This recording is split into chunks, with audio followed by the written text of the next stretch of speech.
नमस्कार प्रिय मित्रों, एक बार पुनः आपका स्वागत एवं अभिनंदन हिंदी द बेस्ट चैनल की ओर से। तो यूपीएससी विज्ञापन संख्या 51 सामान्य ज्ञान प्रैक्टिस सेट की श्रृंखला में आज तीसरा प्रैक्टिस सेट आपके सामने उपस्थित है और आज पीडीएफ में आंसर की भी रहेगा आपका। तो आइए देखते हैं पहला प्रश्न और कमेंट के माध्यम से आप ज़रूर बताएं कि आपके कितने क्वेश्चन सही जा रहे हैं।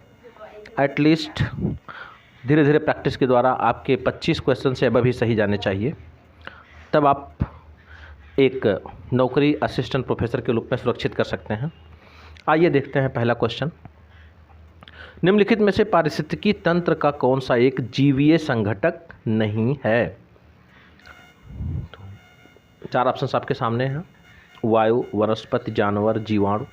तो बिल्कुल ऑप्शन देखने से ही पता लग रहा है कि खाता आपका जो खुलेगा वो पॉजिटिव नंबर से ही खुलेगा। तो ऑप्शन ए इसका सही है, वायु।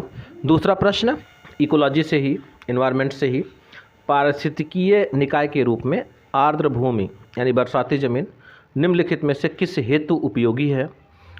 ए पोषक पुनर्प्राप्ति एवं चक्रण हेतु, पौधों द्वारा अवशोषण के माध्यम से भारी धातुओं को अवमुक्त करने हेतु, सी तलछट रोककर नदियों का गादीकरण कम करने हेतु, डी उपर्युक्त सभी हेतु।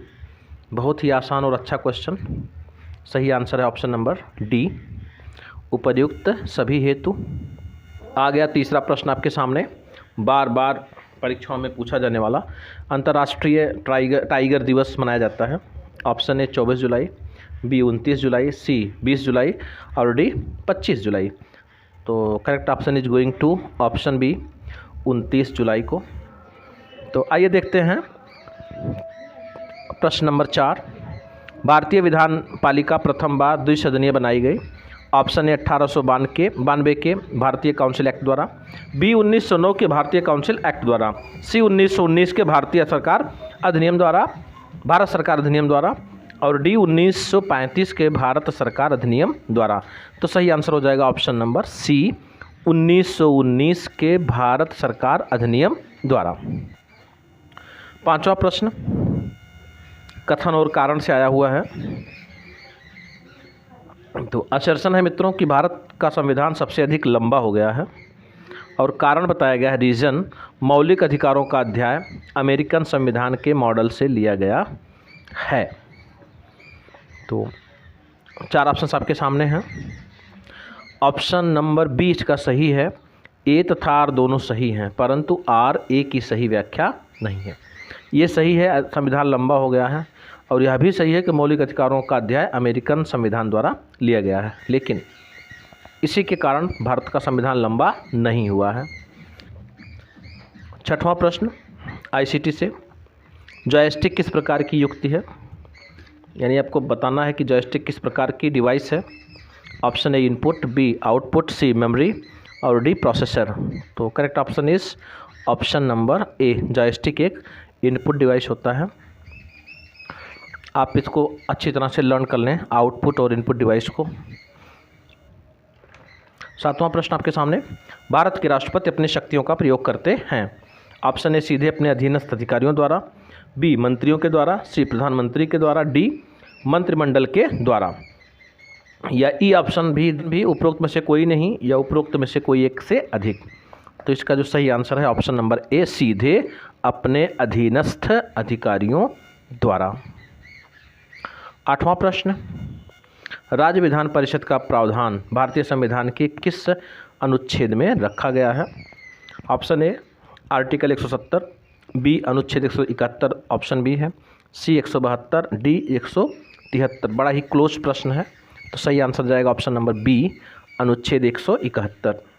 9वां प्रश्न, ऋग्वेद काल में जनता निम्न में से मुख्यतः किस में विश्वास करती थी?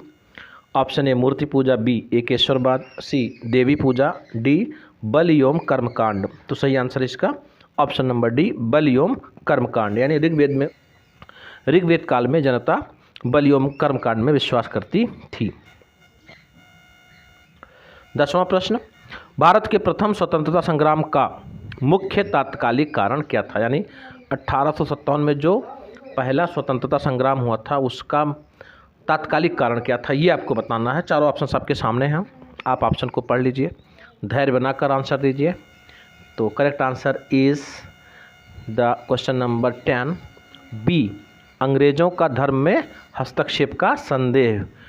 आपको पता है मित्रों कि मंगल पांडे को ही नायक माना जाता है और मेन था वही कि सैनिकों को जो कारतूस को खोलने के लिए चर्बी लगी हुई थी उसमें मतलब एक तरह से, अब सही था या गलत था, लेकिन ये हल्ला हो चुका था कि इसमें गाय और सूअर की चर्बी लगी हुई है। तो मुख्य तात्कालिक कारण जो था वो धर्म में हस्तक्षेप का संदेह ही था। 11वां प्रश्न, पिछड़े वर्गों का उत्थान किसका मुख्य कार्यक्रम था? 4 ऑप्शन आपके सामने हैं।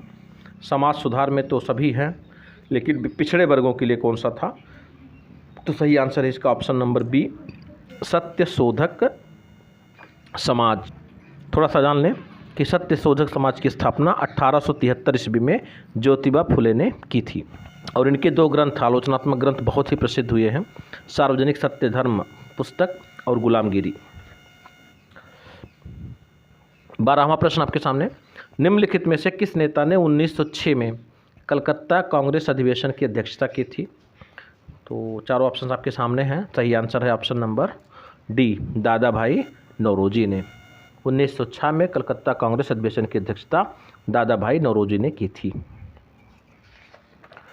13वां प्रश्न आपके सामने, ऐसा वायरस जिससे यूजर इंटरेक्शन के बिना ही एक कंप्यूटर से दूसरे कंप्यूटर में अंतरित किया जा सकता है उसे कहा जाता है?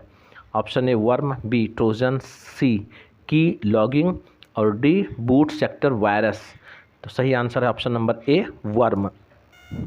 प्रश्न संख्या 14 आपके सामने, दशमलव संख्या 75 का द्विआधारी समतुल्यांक क्या है? यानी 75 का जो है बाइनरी अंक पूछा जा रहा है। तो सही आंसर जाएगा ऑप्शन नंबर डी के साथ। इसको आप लोग ज़रूर तैयार कर लें, कभी कभी क्वेश्चन इससे भी आ जाता है।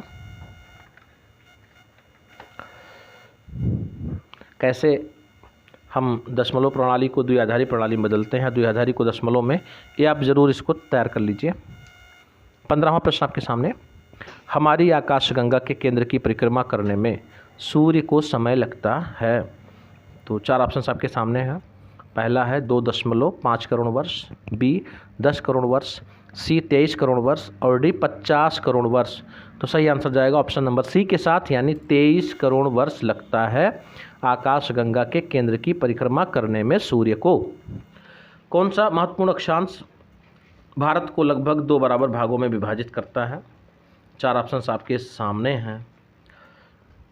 तो चारों में से जो सही आंसर है ऑप्शन नंबर डी है, यानी 23 डिग्री 23 मिनट उत्तर। आपको कमेंट के माध्यम से बताना है कि 23 डिग्री 30 मिनट उत्तर एक कौन सी रेखा है, कर्क रेखा है या मकर रेखा है। 17वां प्रश्न आपके सामने, उत्पत्ति की दृष्टि से निम्न पर्वत श्रेणियों में सबसे नवीनतम कौन सी है? आपको ये बताना है कि इसमें से सबसे नवीनतम पर्वत श्रेणी कौन सी बनी हुई है। 4 ऑप्शन आपके सामने है, जनता, पालकोंडा, कैमूर, डी पटकोई श्रेणियाँ। तो सही आंसर हो जाएगा ऑप्शन नंबर डी पटकोई श्रेणियाँ। और यह भी जान लें कि इसका जो निर्माण हुआ था वो टर्शियरी युग में हुआ था। प्रश्न संख्या 18 आपके सामने, सोन नदी और नर्मदा, यहाँ पे तो दिया गया सोन नर्मदा, तो ये नदियाँ निकलती हैं कहाँ से आपको बताना है, उद्गम स्थान बताना है इनका। तो ऑप्शन ए पलामू पहाड़ से, बी अमरकंटक से, सी पूर्वी घाट से, डी अरावली से। तो सही आंसर हो जाएगा ऑप्शन नंबर बी अमरकंटक से। 19वां प्रश्न आपके सामने, पर्यावरण किससे बनता है? जीवीय घटकों से, बी भू आकृतिक घटकों से, सी अजैव घटकों से, डी उपर्युक्त सभी। तो सही आंसर हो जाएगा ऑप्शन नंबर डी उपर्युक्त सभी, यानी सब को मिलाकर के पर्यावरण बनता है। 20वां नंबर, ग्रीन पीस इंटरनेशनल का मुख्यालय अवस्थित है। ऑप्शन ए एम्स्टर्डम में, सी कैनबरा में, सी ओटावा में और डी नागासाकी में। तो सही आंसर हो जाएगा ऑप्शन नंबर ए एम्स्टर्डम में। आपको बताना है मित्रों कमेंट के माध्यम से कि एम्स्टर्डम किस देश में है। 21वां प्रश्न, टीचिंग एप्टीट्यूड से शिक्षण संबंधी सहायक उपकरणों की उपयोगिता के औचित्य का आधार है। ऑप्शन ए कक्षा में विद्यार्थियों का ध्यान आकर्षित करना, बी कक्षा में अनुशासनहीनता की समस्या को कम करना, सी विद्यार्थियों के अधिगम परिणामों को इष्टतम करना, डी अधिगम कार्यों में विद्यार्थियों को प्रभावी ढंग से लगाना। तो सही आंसर हो जाएगा इसका ऑप्शन नंबर सी, विद्यार्थियों के अधिगम परिणामों को इष्टतम करना। 22 नंबर रिसर्च एप्टीट्यूड से आया हुआ प्रश्न, शोध के लिए निम्नलिखित में से कौन सी आरंभिक अनिवार्यता की अपेक्षा है, यानी स्टार्टिंग में कौन सी अपेक्षा होती है, क्या अनिवार्य होता है। ऑप्शन ए कह रहा अनुसंधान अभिकल्प विकसित करना, बी अनुसंधान प्रश्न तैयार करना, सी प्रदत्त विश्लेषण प्रक्रिया के संबंध में निर्णय लेना, और डी अनुसंधान परिकल्पना निर्मित करना। तो सही आंसर हो जाएगा ऑप्शन नंबर बी, अनुसंधान प्रश्न तैयार करना। कमेंट के माध्यम से आपको बताना है कि इसके चरण किस तरह से होते हैं, यानी शुरू से लेकर अंत तक आपको बताना है इसकी प्रक्रिया को। 23 नंबर प्रश्न, मूल्य शिक्षा प्रदान करने का सर्वोत्तम तरीका है। ऑप्शन ए शास्त्रीय ग्रंथों पर चर्चा, बी मूल्यों पर व्याख्यान परिसंवादात्मक विवरण, सी मूल्यों पर संगोष्ठियाँ या परिसंवाद, डी मूल्यों पर आदर्शात्मक प्रस्तुति या विमर्शी सत्र। तो सही आंसर हो जाएगा ऑप्शन नंबर डी, मूल्यों पर आदर्शात्मक प्रस्तुति या विमर्शी सत्र। 24 नंबर प्रश्न, मानव संसाधन विकास मंत्रालय भारत सरकार द्वारा शुरू की गई नीट निम्नलिखित में से किसका संक्षिप्त रूप है। बहुत ही अच्छा प्रश्न है। Option number A national engineering aptitude test, B national education alliance for technology, C national education alliance for testing, D national English aptitude test. तो सही आंसर हो जाएगा option number B, national education alliance for technology. 25 नंबर प्रश्न आपके सामने, शोध प्रबंध लिखने का प्रारूप वही होता है जो निम्नलिखित में होता है। तो बहुत ही आसान क्वेश्चन था ये आपके लिए। सही आंसर हो जाएगा ऑप्शन नंबर सी, शोध के लघु शोध प्रबंध में, यानी जिस प्रकार से हम लघु शोध प्रबंध का प्रारूप लिखते हैं उसी प्रकार से हम शोध प्रबंध भी लिखते हैं। 26 नंबर प्रश्न करंट से, 8 मार्च 2022 को भारत का पहला 100% महिला स्वामित्व वाला औद्योगिक पार्क कहाँ खोला गया है। Option A Lucknow, B Hyderabad, C Mumbai, D Jaipur. सही आंसर हो जाएगा ऑप्शन नंबर बी, हैदराबाद। 27वां प्रश्न, 18 मार्च 2022 को जारी वैश्विक खुशहाली रिपोर्ट 2022 में भारत ने कौन सा स्थान प्राप्त किया है। तो ऑप्शन ए कह रहा है 139वां, बी 136वां, सी 121वां, डी 124वां। तो सही आंसर हो जाएगा ऑप्शन नंबर बी 136वां।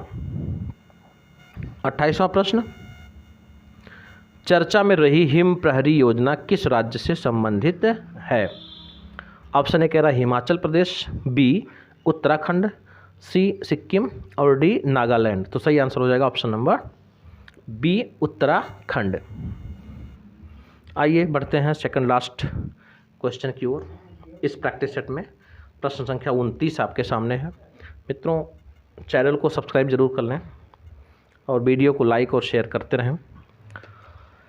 तो देखते हैं, $100 बिलियन वार्षिक राजस्व को पार करने वाली पहली भारतीय कंपनी कौन सी है। Option A Tata, B Reliance, C Infosys, D Bharti Airtel. तो सही आंसर हो जाएगा ऑप्शन नंबर बी रिलायंस। 30 नंबर प्रश्न आपके सामने, विश्व पर्यावरण दिवस 2021 का विषय क्या था। सॉरी मित्रों, है भी सही है बट क्या था, चूँकि वर्ष बीत चुका है।